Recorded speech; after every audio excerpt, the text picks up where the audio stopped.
எல்லோருக்கும் வணக்கம். இன்றைய தினம் ஜனாதிபதி அனுரகுமார திசாநாயக்க அவர்கள் யாழ்ப்பாணத்துக்கு வந்திருக்கிறார். அவர் வந்த போதே யாழ்ப்பாணத்திலே மிகப்பெரிய ஒரு மாற்றம் ஒன்று இடம்பெற்றிருக்கிறது. அதே போல அவர் செம்மணி மனித புதைவு தொடர்பிலையும் பேசியிருக்கிறார்.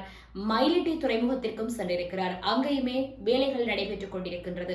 மயிலட்டி துறைமுகத்தில மீள் அபிவிருத்தி பணிகள் இடம்பெற்று அந்த துறைமுகம் இயங்கு நிலைக்கு கொண்டு வரப்பட உள்ளது. அதே போல பாத்தீங்கன்னு சொன்னா கச்சதீவு வேண்டும், கச்சதீவை இலங்கையிடமிருந்து மீட்க வேண்டும் என்று கட்சித்த தமிழக வெற்றி கழகத்தின் தலைவர் விஜய் அவர்களுக்கும் இந்த சந்தர்ப்பத்தில் ஒரு முக்கியமான தகவல் தெரிவிக்கப்பட்டிருக்கின்றது. இவையெல்லாம் குறித்து இந்த காணொலியில உங்களோட பகிர்ந்து கொள்ள போகிறேன். வணக்கம், நான் திவாரகா. இன்றைய தினம் ஜனாதிபதி அனுரகுமார திசாநாயக்க அவர்கள் யாழ்ப்பாணத்துக்கு வந்திருந்தார். யாழ்ப்பாணத்தில் இன்றைய தினம் மிகப்பெரிய ஒரு மாற்றம் ஒன்று இடம்பெற்றிருக்கின்றது.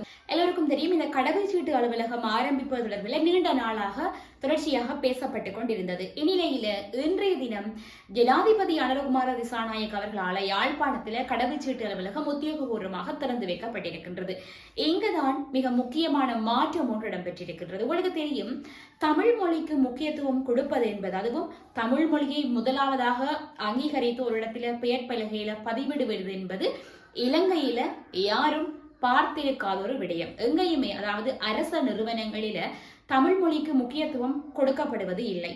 ஆனால் இன்றைய தினம் யாழ்ப்பாணம் கடவுச்சீட்டு அலுவலகத்தில குடிவரவு குடியகல்வு திணைக்களம் பொதுமக்களின் நிதியை பயன்படுத்தி மாண்புமிகு ஜனாதிபதியால திறந்து வைக்கப்பட்டது. அப்படி என்று சொல்லி முதலாக தமிழ் மொழிக்கு முன்னுரிமை கொடுத்து அந்த ஒரு கல்வெட்டு மாதிரி பொறிப்பாங்க தானே, கட்டிடம் ஒன்று திறக்கப்படுது என்று சொன்னால் யாரால எப்போது எத்தனையாம் ஆண்டு எப்படி திறந்து வைக்கப்பட்டது என்று சொல்லி அப்படி ஒரு பெயர் பலகை ஒன்று இன்றைய தினம் தமிழ் மொழியில திறந்து வைக்கப்பட்டிருக்கின்றது. அதுவும் இலங்கையின் மாண்புமிகு ஜனாதிபதி அவர்களால் திறந்து வைக்கப்பட்டிருக்கின்றது. ஒரு மகிழ்ச்சியான விடயம்தான். இந்த கடவுச்சீட்டுக்கு ஒன்றில் வவுனியாவுக்கு போக வேண்டும் அல்லது கொழும்புக்கு போக வேண்டும். அதுவும் பாத்தீங்கன்னு சொன்னால் யாழ் மாவட்டத்தில் இருக்கிற மக்கள் வவுனியாவுக்கு போறதும் கொழும்புக்கு போறதும் அங்கே இருக்கின்ற மக்களுக்கும் இது பாரிய ஒரு நெருக்கடி. ஏற்கனவே கடவுச்சீட்டுக்கு நீண்ட வரிசையில காத்திருக்க வேண்டும். இதுல இவங்களும் வந்தா இன்னுமே நெருக்கடி, காலதாமதமாகும், விரைவில் கடவுச்சீட்டை பெற்றுக்கொள்ள முடியாது என்று சொல்லி பல்வேறு பிரச்சனைகள் இருந்ததில இன்றைய தினம் இந்த கடவுச்சீட்டு பிரச்சனைக்கு முற்றுப்புள்ளி வைக்கப்பட்டிருக்கின்றது. யாழ்ப்பாணத்திலேயும் திறந்து வைக்கப்பட்டிருக்கின்றது. இனி யாழ் மாவட்டத்தில் உள்ளவர்கள் யாழ்ப்பாணத்திலேயே தங்களுக்குரிய கடவுச்சீட்டுகளை பெற்றுக்கொள்ள முடியும். இது ஒரு மகிழ்ச்சியான விடயமாக இருந்தாலும் இன்னும் ஒரு மிக முக்கியமான விடயம் இடம்பெற்றிருக்கு. அதாவது பாத்தீங்கன்னு சொன்னால் எங்கேயுமே பாத்தீங்கன்னு சொன்னால் பொதுமக்களின் நிதியை பயன்படுத்தி ஒரு கட்டிடமோ அலுவலகமோ திறந்து வைக்கப்பட்டது என்று சொல்லப்படவில்லை. ஆனால் இங்க பொதுமக்களின் நிதியை பயன்படுத்தி மாண்புமிகு ஜனாதிபதியால் திறந்து வைக்கப்பட்டது என்று சொல்லி இதுவும் ஒரு முக்கியமான விடயமாக இன்றைக்கு பேசப்பட்டிருக்கின்றது. பொதுமக்களின் நிதி என்பதுதான் இங்க முக்கியமான விடயமாக இருக்கிறது. உண்மையிலேயே பொதுமக்களுடைய உழைப்பில அவங்களுடைய நிதியில தான் அரசாங்க ஊழியர்களுக்கெல்லாம் சம்பளம் கொடுக்கப்பட்டு கொண்டிருக்கின்றது. அப்படி இருக்கையில பொதுமக்களின் நிதியூடாக இந்த கட்டிடம் திறந்து வைக்கப்பட்டது என்று சொல்லி இருப்பது இன்னும் மக்களுக்கு மகிழ்ச்சியை ஏற்படுத்துகின்ற விடயமாக இருக்கின்றது. தொடர்ச்சியாக பல மாற்றங்கள் இடம்பெற்றுக் கொண்டிருக்கிறது. முன்னாள் ஜனாதிபதி ரணில் விக்ரமசிங்க பண மோசடியில கைது செய்யப்பட்டிருந்தார். கடுமையான விசாரணைகள் மேற்கொள்ளப்பட்டிருந்தது. இப்ப தமிழுக்கு முக்கியத்துவம் கொடுக்கப்பட்டிருக்கிறது. இப்படி என்று சொல்லி தொடர்ச்சியாக பல மாற்றங்கள் இடம்பெற்றுக் கொண்டிருப்பது வரவேற்கத்தக்க ஒரு விடயமாக இருக்கிறது. சில கசப்பான விடயங்கள் இருந்தாலும் ஒரு நாட்டில நாங்கள் நிம்மதியாக வாழ வேண்டும் என்று வருகின்ற சூழ்நிலை உருவாகின்ற போது நல்ல விடயங்களை வரவேற்க வேண்டும், ஏற்றுக்கொள்ளவும் கற்றுக்கொள்ள வேண்டும். அதே போல யாழ்ப்பாணம் மயிலட்டி துறைமுகத்திற்கும் ஜனாதிபதி அவர்கள் விஜயம் மேற்கொண்டிருக்கிறார். அங்கேயுமே பாத்தீங்க என்று சொன்னால் அதை இயங்கு நிலைக்கு கொண்டு வரதுக்கு, மயிலட்டி துறைமுகத்தை இயங்கு நிலை கொண்டு வரதுக்கான திருத்த பணிகள் எல்லாம் முன்னெடுக்கப்பட்டுக் கொண்டிருக்கிறது. இந்நிலையில அங்கேயும் சென்று ஜனாதிபதி பார்வையிட்டிருக்கிறார். அதே போல செம்மணி மனித புதைவு தொடர்பிலையும் பேசியிருக்கிறார். செம்மணி மனித புதைவு தொடர்பிலையும் நீதியான நேர்மையான விசாரணை நடாத்தப்படும் என்று சொல்லி ஒரு வாக்குறுதியையும் கொடுத்திருக்கிறார்.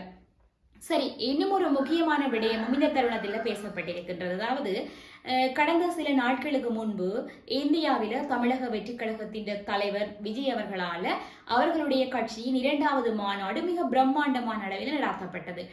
அங்க இளைஞர்களிடம் மிக முக்கியமான விடயம் பேசப்பட்டது. அதுதான் கச்சதீவு. இந்த கச்சதீவை நாங்க இலங்கையிடமிருந்து மீட்க வேண்டும், அதுல எங்களுடைய மீனவர்கள் சுதந்திரமாக மீன்பிடிக்க வேண்டும். அதோட தான் பாரத பிரதமர் மோடி அவர்களுக்கு கடிதம் ஒன்றையும் அனுப்பியிருக்கிறேன் அப்படி என்று சொல்லி தமிழக வெற்றி கழகத்தின் தலைவர் விஜய் அவர்கள் அந்த மாநாட்டில சொல்லியிருந்தார். கச்சதீவுல மீன் பிடிக்கிறது முக்கியம் இல்ல. நீங்கள் ஏற்கனவே இலங்கையர்களினுடைய கடல் பரப்பிற்குள்ள அத்துமீறி மீன் பிடித்து அவர்களுடைய வலைகளையும் சேதப்படுத்தி அவர்களுடைய படகுகளையும் சேதப்படுத்தி அவர்களுடைய வாழ்வாதாரத்தை கேள்விக்குறியாக்கியுள்ளீர்கள்.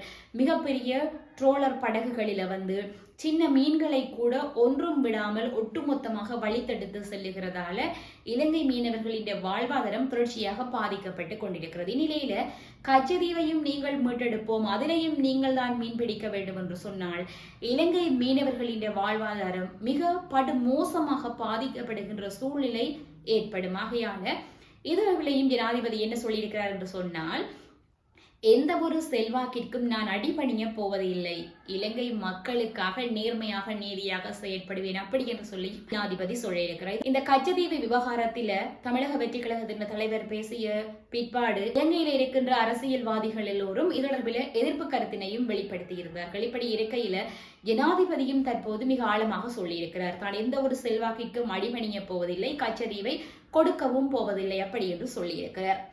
இந்த காணொளி உங்களுக்கு பிடிச்சிருந்தா சப்ஸ்கிரைப் பண்ணிக்கொள்ளுங்க, உங்களுடைய கருத்துக்களையும் பகிர்ந்து கொள்ளுங்கள்.